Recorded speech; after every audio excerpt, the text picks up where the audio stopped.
Saludos, amigas y amigos, un programa más de Comiendo se entiende la gente.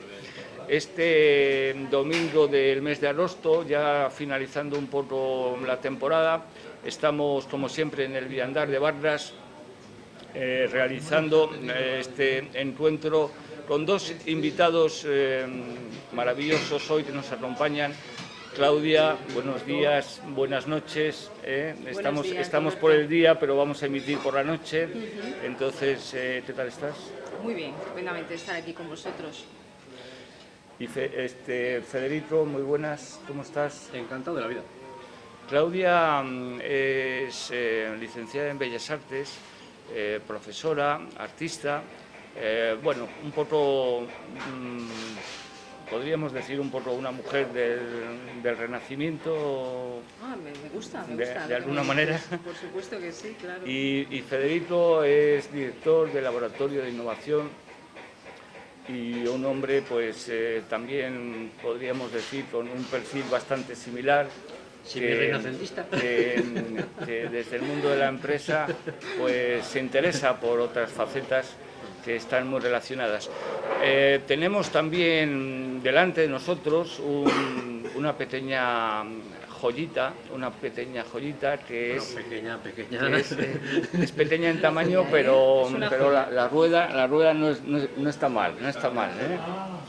Es un trabajo que ha hecho nuestro chef, el chef del Viandar, y es un plato que nos va a acompañar durante el programa y que, bueno, pues es un poco una de las muestras que se puede degustar. Es un bonito, un plato de temporada, un bonito de nuestra tierra, del Cantábrico, pero realizado con su propia idea, con una cebollita caramelizada, con una... tiene un aspecto fantástico, ¿no? Sobre todo es un plato de verano de nuestras costas que ustedes pueden atreverse a venir y probarlo. Un poco hecha esta primera introducción, vamos a poder entrar en nuestro debate, en nuestra charlita, y vamos a intentar lo que se dice habitualmente, salirnos de las casillas, ¿no? Nos vamos a intentar salir de las casillas. Estamos preparados. Porque un poco la idea de hoy es relacionar lo que habitualmente está encasillado, es decir, el arte, la empresa, la gastronomía. Bueno, yo creo que quizás la gastronomía ha sido de las que más se han atrevido a la fusión y ha ido descubriendo otros territorios. Bueno, quizás sea... Especialmente en España, yo creo, ¿eh? En España, ¿verdad? Especialmente en España. Lo hemos comentado más de una vez. España es un país de bares, que por cierto me parece que es el lema de algún anuncio. Sí. Pero es que es cierto. Sí. Los españoles nos relacionamos en los bares. Hay otras culturas, otros países donde cuando se quiere contactar, se quiere celebrar una pequeña reunión donde quedamos, pues dice, ven a mi casa, cenamos en tu casa, nos vamos a la casa de no sé qué. Y en España eso es ya dar un paso cualitativo. Sí, eso es. Para eso tenemos los bares. Eso es. ¿Nos vemos mañana? Sí. ¿Dónde? Implícitamente en qué bar. Eso ya se sabe, ¿no? Directamente. En los bares nos relacionamos y es el punto social de encuentro, pues para poner en común un montón de cosas. Hasta el bonito. Por ejemplo. Hasta el bonito. Sí, somos un poco de mediterráneos y el bar es el punto de reunión, ¿no? El punto social por excelencia. Claudia, desde tu experiencia profesional, desde tu trayectoria artística, ¿cuál sería un poco tu primera evaluación del momento que estamos viviendo en nuestra sociedad? En este sentido que yo planteaba al principio, el arte y la empresa, ¿no? Es decir, el arte está encasillado o está acogiendo un poco la bandera de tirar un poco del hilo. ¿Cómo lo ves tú esto? Yo considero que el arte está encasillado y acomodado. pero muy bien acomodado. Es decir, el arte ahora mismo como mercado, como cambio de moneda, parece ser que no necesita evolucionar en ese sentido. Los museos de alguna manera se mueven, intentan innovar, pero realmente sigue siendo el cambio de moneda por excelencia, el cuadro, la escultura, ¿no? Y yo creo que por ahora se sienten cómodos. Que yo crea que esté encasillado y debe de cambiar, pues sí, también. Sí. Pero parece una paradoja, ¿no? Sí. Que sea un poco lo que en teoría podríamos decir entre comillas es el... Porque yo, por ejemplo, en el mundo de la empresa lo veo, es decir, el artista es de otro mundo. Sí, eso es un dicho. Hasta se le considera con cierto temor, ¿no? Es un ser revolucionario. Incluso se considera como un chamán, ¿eh? Hay muchos escritos como un chamán, como un mago. Sí, es un precursor, es un pequeño adivino, por decirlo de alguna manera, de lo que está por venir. Parece que se adelanta a la sociedad, ¿no? Exacto. Como si tuviera una hilazón con el cielo, ¿no? Y dijera, esto va por aquí, ¿no? Hay muchos artistas que realmente se lo creen y, bueno, y algunos lo describen perfectamente en su obra plástica.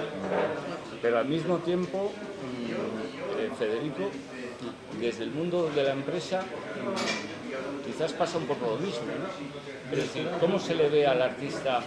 ¿Es una pieza necesaria o todavía se le considera un poco marginal, ¿no? Desde el punto de vista de la empresa, o llamémosle desde el punto de vista del mercado en general, el mercado del arte no se le percibe como algo rentable. Se percibe que existe un mercado del arte, como dice Claudia, hay una transacción de moneda, hay un cambio, hay una monetarización, pero rara vez o en raras ocasiones se le ve como una buena inversión o como una buena oportunidad de negocio. Me he autocorregido por como inversión. Algunas personas sí ven las obras de arte como pequeñas inversiones, refugio, que se dice. Sí, es una minoría, ¿no? Es una minoría. Pero desde ese punto de vista hablaríamos de gente que compra un cuadro como podría comprar 2 onzas de oro. Sí. Una inversión, refugio, cuando la bolsa o los mercados están raros.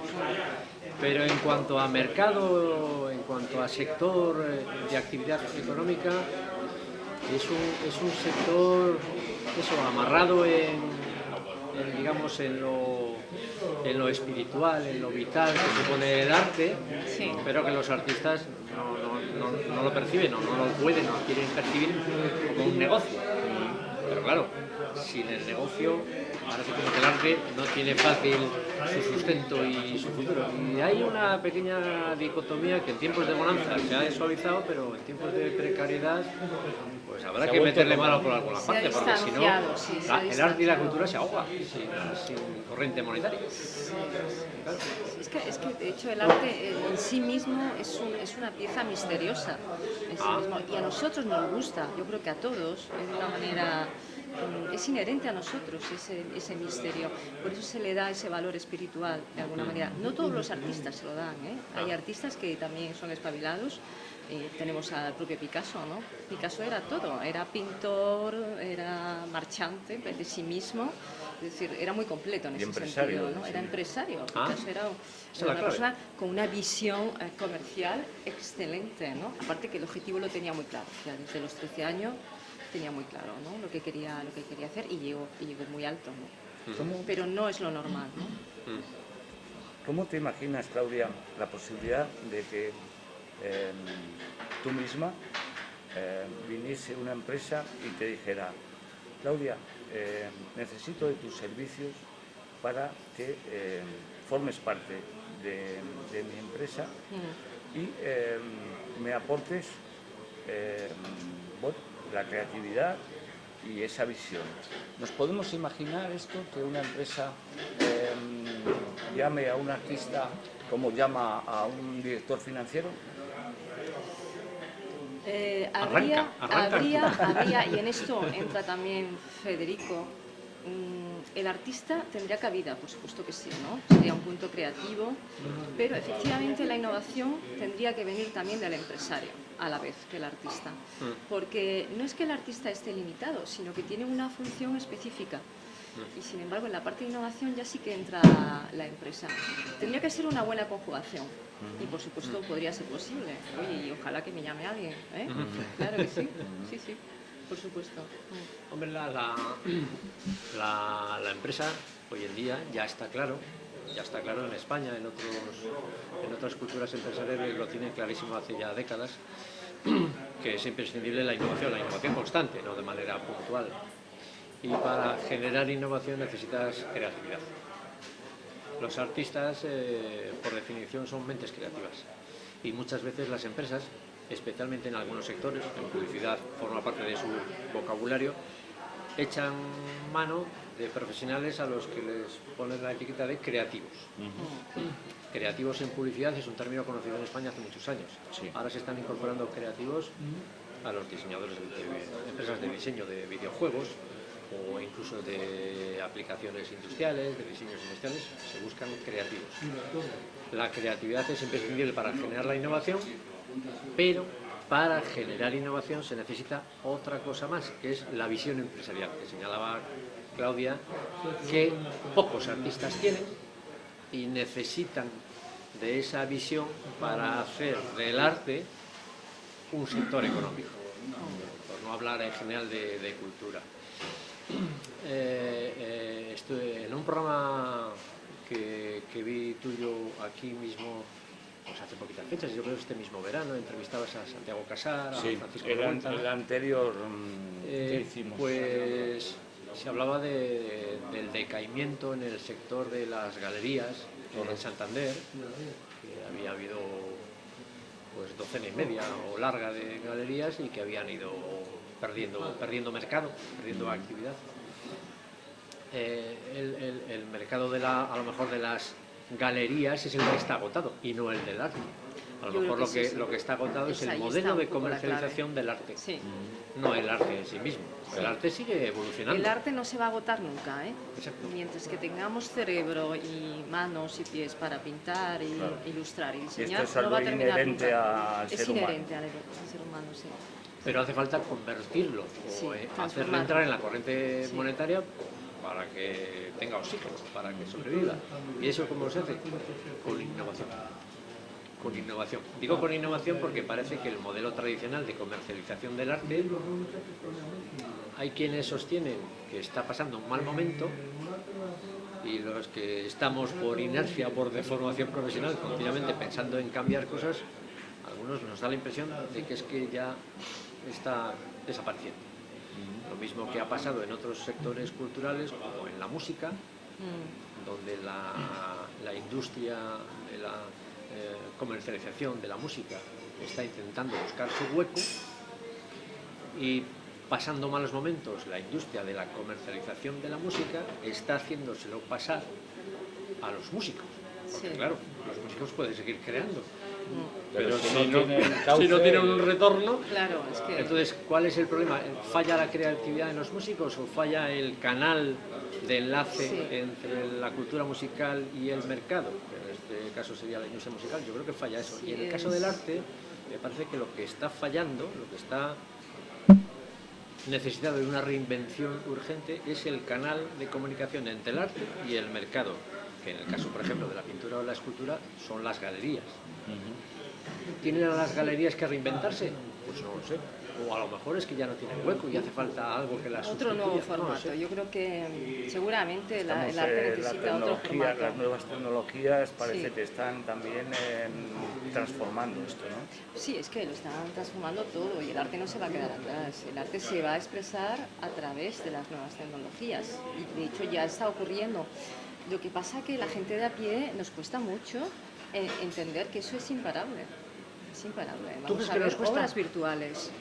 Sí, nos cuesta, ¿sabes por qué? Porque tenemos una noción del arte tan clásica, no por eso peyorativa, ¿no? Tan romántica, ¿no? Que ver el arte desde otro punto de vista incluso lo que es el body art, ¿no? Una persona que haga arte, una persona que reivindique por medio de un concepto artístico. Nos cuesta mucho entenderlo, y es porque es muy lento el proceso artístico en la gente, pero es normal. Yo creo que es lento porque es un entendimiento pausivo, poco a poco, ¿no? Estaba yo un poco recibiendo los efluvios, por un lado del vino y por otro lado del plato que nos ha preparado nuestro chef. Es un desafío, ¿eh? Y me estaba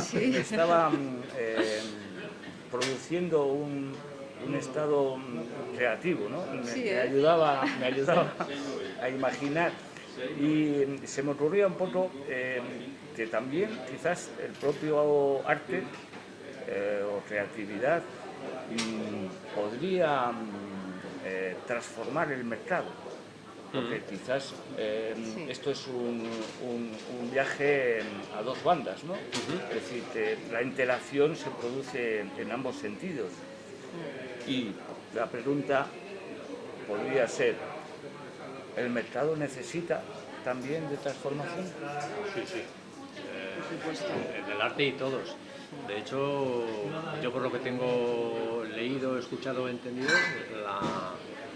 la apuesta de la Fundación Botín para el futuro Centro Botín de Santander pasa un poco por esa vía, generar o mejorar el índice de creatividad de la sociedad en su conjunto a través del arte, pero generar esa mejora del nivel de creatividad general para transformarle en innovación en otros sectores que pueden ser el arte o otros diferentes.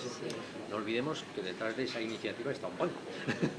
O sea, la banca, y en este caso el Banco Santander, sus dirigentes o ejecutivos son conscientes de que es importante mejorar los índices de creatividad de la sociedad española, y en ese sentido que el arte puede ser una palanca perfectamente útil y versátil para generarlo. El problema es la dicotomía o la contradicción es que uno de los sectores que menos está innovando, generando innovación, es el sector de la cultura.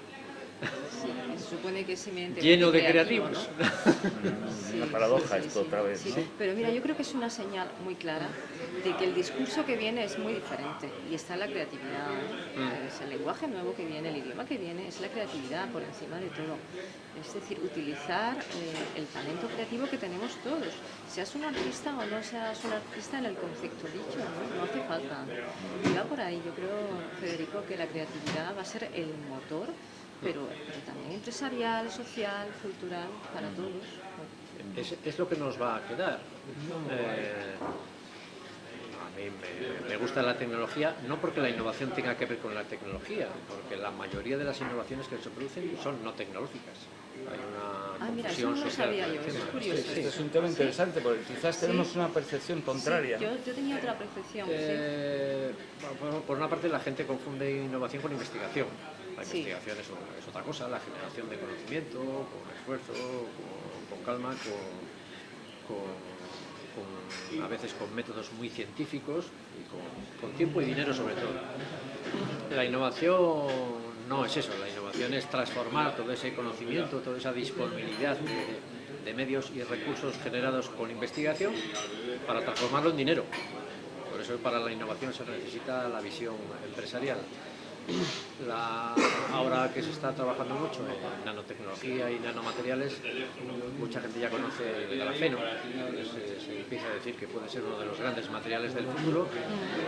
Tiene un montón de grandes propiedades, increíbles algunas de ellas, pero todo ese trabajo de desarrollo de ese nuevo material lo están haciendo investigadores. En paralelo, hay gentes con visión empresarial que lo que están es pensando ese material que va a estar disponible dentro de poco, ¿para qué lo puedo utilizar y convertirlo en dinero? Esa es la innovación. Lo otro es la investigación. Y desde ese punto de vista, la innovación echa mano de los recursos y conocimientos que hay disponibles, tecnológicos y no tecnológicos. Por ejemplo, seguramente si retrotraemos la historia de la televisión a 30 años, y les presentaras este programa y este formato que has diseñado, les parecería muy innovador. Con el bonito incluido. Efectivamente, muy innovador. Sí. ¿Y qué tecnología hay detrás de esto? Hombre, la cámara y la transmisión de ondas ya no es la misma, Claro. pero esencialmente la tecnología, el principio tecnológico es el mismo. Pero el formato es diferente, el formato es más innovador. 3/4 partes de la innovación que se produce especialmente en España no son tecnológicas. Son innovaciones sociales, son innovaciones de procesos, innovaciones en estrategias. Google, siendo, por ejemplo, una empresa en principio tecnológica, su gran innovación no es la tecnología, porque ellos no han inventado una gran tecnología. Ellos han inventado un modelo de negocio que todavía hoy en día la mayoría de la gente ni siquiera sabe cuál es. ¿Cómo demonios gana dinero Google si sus servicios son gratuitos? Sí, sí, sí. Pues esa es su gran innovación. En el mundo de tu trabajo, Claudia, la tecnología para ti es una aliada permanente. La utilizas habitualmente. Sí lo es. Y hay que decir que los artistas somos reacios al principio a las nuevas tecnologías, ¿eh? Es curioso ese dato, ¿no? Nos cuesta mucho adentrarnos, por ejemplo, en una máquina y crear a través de la máquina, ¿no? Empezó con la fotografía, ¿no? Pero, por ejemplo, en la plasticidad del color, el dibujo, ¿no? También existe la máquina para poder procesar esos datos, ¿no? Y no pierde el ápice de plasticidad, de espontaneidad, ¿no? o de rigor artístico. Pero nos cuesta. A mí me costó mucho entender que tenía que probar la nueva tecnología, que tenía que crear por medio de un ordenador. Al principio me parecía aburrido, un poco frío, hasta que vi las posibilidades. Es adentrarte en otro formato y ver qué posibilidades creativas y plásticas te puede dar. Y ya no he parado. Mis ilustraciones casi todas están hechas por diseño gráfico, por ordenador, programas gráficos como Illustrator. Llevan veladuras, llevan línea, lleva color, exactamente igual. Sí, es un poco la transformación del pincel, ¿no? Un poco Sí. en herramienta. Es otro formato, otro lenguaje, pero el concepto, la sensación y la transmisión es muy parecida. Y te quería yo preguntar, en el ámbito educativo, las nuevas generaciones, los niños, las niñas, qué importante es esto, ¿no? ¿Cómo, desde tu experiencia, cómo el arte y la creatividad se va potenciando? Porque hemos hablado un poco de casillas, hemos hablado de arte, hemos hablado de innovación, de empresa, pero detrás de todo siempre está la persona, el ser humano. Sí. Es decir, nos sugeriría un poco hablar de desarrollo, quizás, ¿no? Entonces, tanto el arte como la empresa, en definitiva, cuando comentabas un poco el proyecto del Centro Botín, uno de los conceptos es utilizar el arte para generar desarrollo. Exacto. Que yo lo he visto en diferentes... Muy inteligente el planteamiento. Claro. Entonces, desde la perspectiva tuya profesional, en el ámbito educativo, en esa relación con los chicos y las chicas, incluso niños, ¿cómo lo vives? ¿Qué conclusiones? Estoy teniendo? Pues es interesante la pregunta, Roberto, porque efectivamente la creatividad se está desarrollando. Es muy inherente, está muy potenciada en los niños, a partir de los 3 años, 2 años, ¿no? Pierde un poquito con la adolescencia, pierde un poco, es una etapa que se enfría. Mucha turbulencia. Sí, pero la creatividad yo creo que es importantísima para desarrollar no solamente la destreza, ¿no?, del cerebro a la mano, no simplemente eso, sino para poder estar en esta sociedad, para poder ellos ubicarse en esta sociedad. La parte creativa que desarrollan conmigo, por ejemplo, la atención, se desarrolla muchísimo la atención, la concentración, la observación de la realidad, que de ahí podríamos hablar de la observación de la realidad, ¿no? Pues ellos aprenden conmigo toda esa plataforma de alguna manera, y yo creo que les sirve para un futuro. Date cuenta que antes planteabas los aparentes frentes de contradicción entre el arte y la innovación, pero también, como bien planteabas a la hora de plantear el programa, hay líneas de comunicación y de concomitancia, y una de ellas es que la innovación requiere de imaginación, Por supuesto. fundamentalmente, de imaginación. No de grandes medios tecnológicos, sobre todo requiere de imaginación. La imaginación se potencia con la creatividad. La imaginación parecería que forma parte sustancial de la forma de ver la vida de los artistas. Un artista se tiene que previamente imaginar su obra, tratarse de la obra que se trate. Fíjate, antes hablas de tecnología, los nuevos formatos de arte utilizando las nuevas tecnologías. Volviendo al tema de la falta de innovación en el canal de monitorización del arte, que son las galerías, encuentran a veces esas nuevas formas de arte ciertas dificultades para servirse de los medios disponibles para difundir el arte, que son las galerías, formas de arte que no son algo que se cuelga en una pared. Es un vídeo, es un sonido, basados en nuevas tecnologías, sobre todo, ¿cómo llevas eso a una galería? Pues difícilmente, echando en imaginación otra vez. Sí, por eso digo que el espacio va a cambiar, ¿eh? Claro. Va a cambiar el concepto. Incluso parece que puede cambiar incluso el espacio físico. Sí, esa es De la clave. concepción de galería, ¿no? Esa es la clave.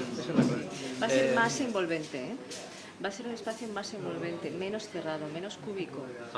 Y por supuesto yo creo que va a haber muchísima interacción con el público, que de hecho ya hay, ya hay. Es decir, el público va a estar inmerso en el proceso pictórico, plástico, visual del artista. Es parte, va a interactuar, y va de alguna manera a terminar la obra del artista.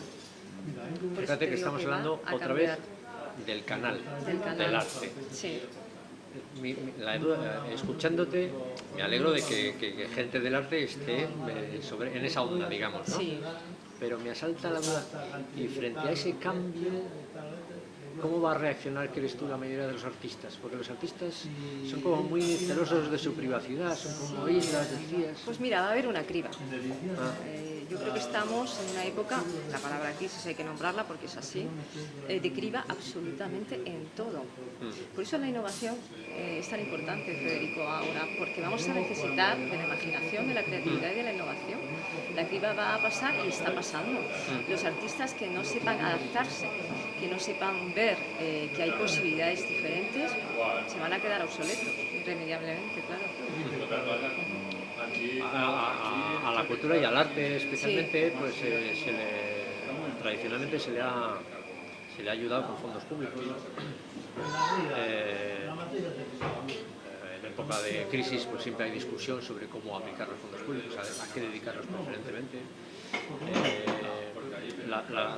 La pregunta que uno podría hacerse es si en época de crisis se empieza a cuestionar la idoneidad de dedicar fondos públicos al arte. Antes, fuera de la crisis, solo se dedicaban recursos para ayudar al arte porque sobraba, o hay alguna otra razón, y si hay alguna otra razón, esa razón seguirá existiendo.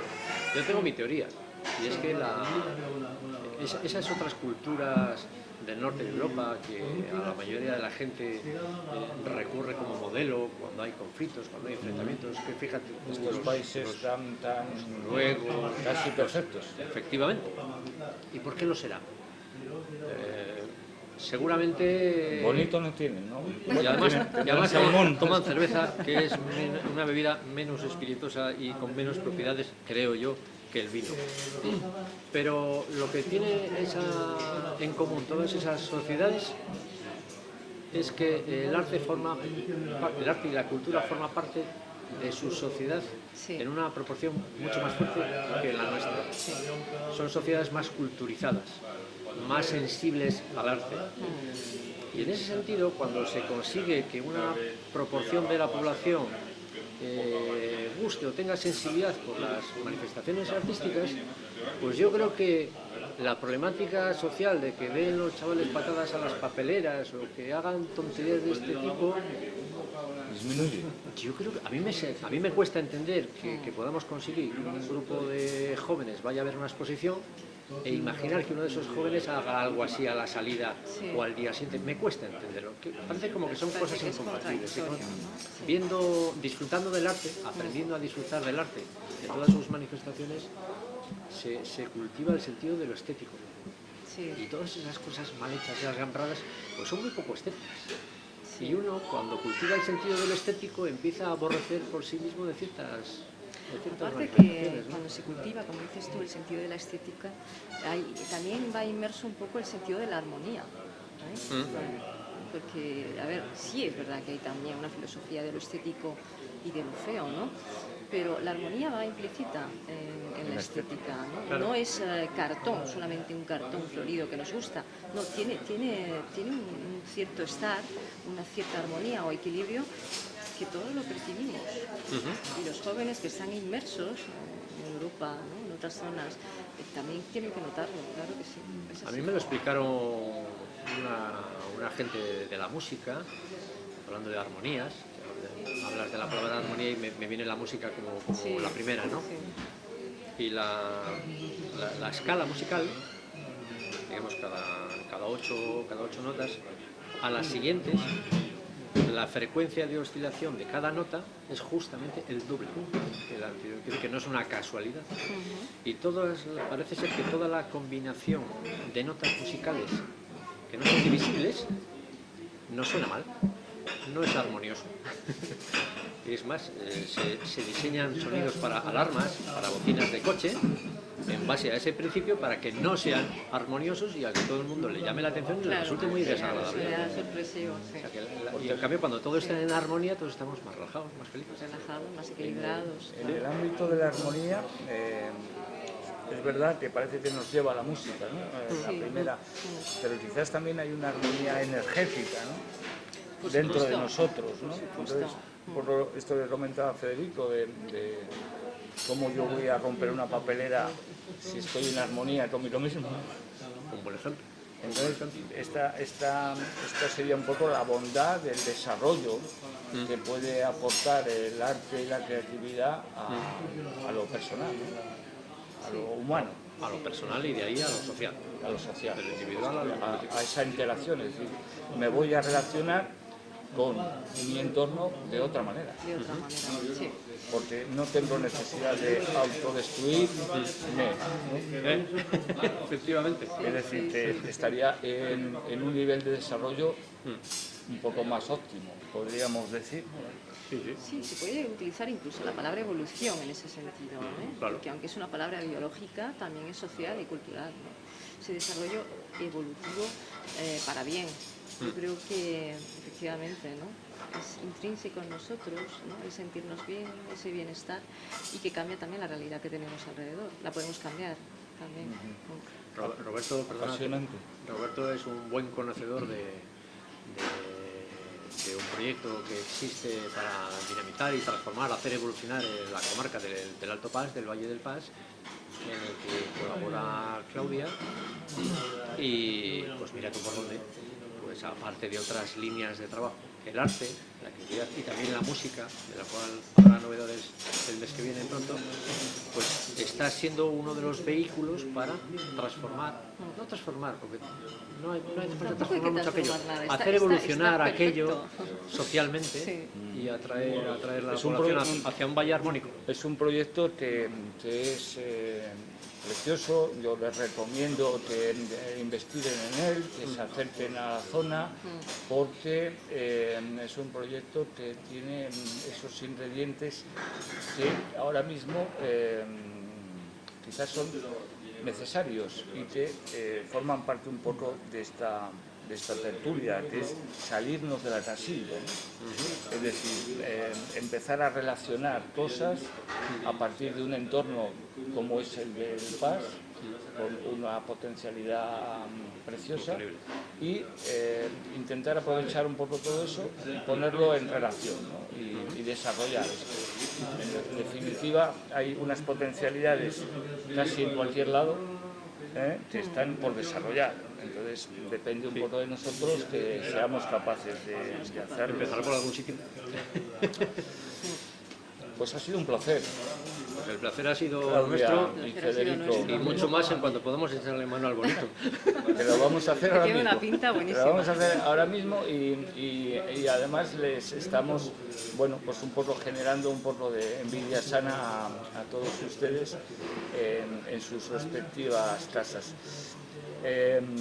Solamente despedirme y agradecerles que estén con nosotros todas las oportunidades de Comiendo se entiende la gente y emplazarles hasta una nueva ocasión que continuaremos en esta línea de investigación-acción, podríamos decir, entre la gastronomía y el mundo de la vida cotidiana, que al fin y al cabo es lo que nos ocupa.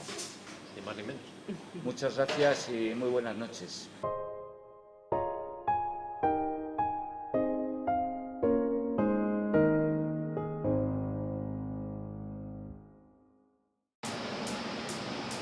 Está. Bueno, pues vamos a preparar hoy un bonito que va a la plancha y lo vamos a hacer de una forma un poco diferente a como sería lo tradicional, con tomate o cebollado. Vamos a preparar la plancha con un refrito de ajos por encima y luego le vamos a añadir una cebolla caramelizada con una pequeña reducción de Pedro Jiménez y unos toques de bálsamo, de vinagre balsámica. Vamos a hacer a la plancha, vamos a hacer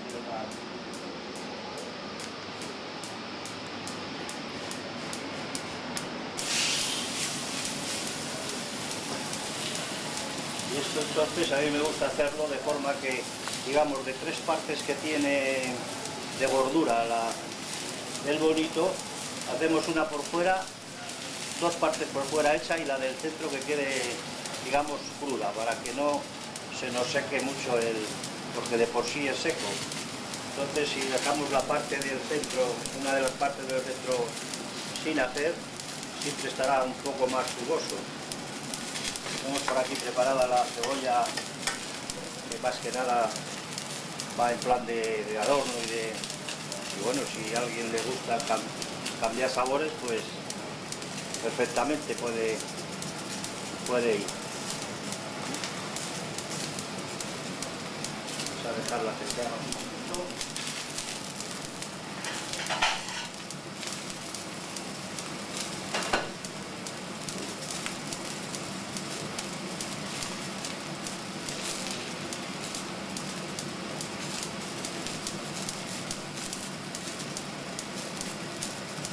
La vuelta.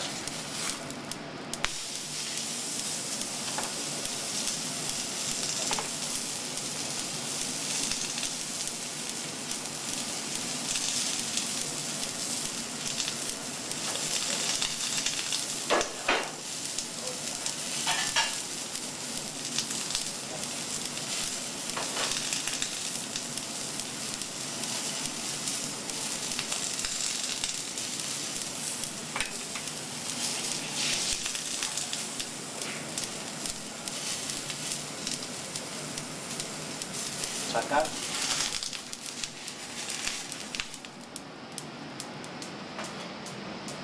Vamos a emplatar.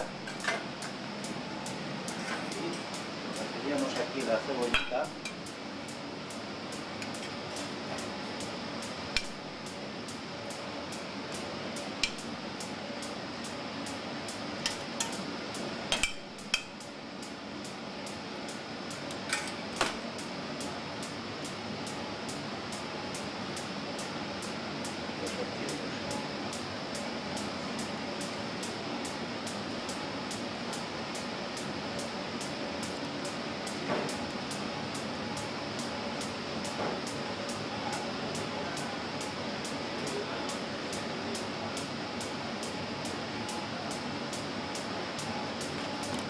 Esto sería la cebollita.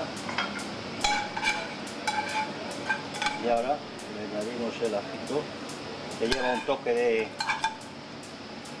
de picante, aunque esto es opcional. A quien le guste un poco de picante y a quien no. Y ya tendríamos el bonito a la plancha, muy sencillo de hacer, muy fácil, y esperemos que jugoso y rico.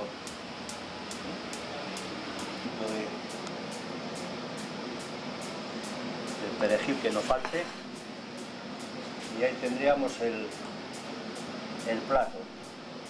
Estamos en temporada del bonito, por lo tanto es buscarle otras fórmulas para cambiar un poco los sabores y a ver si nos gusta.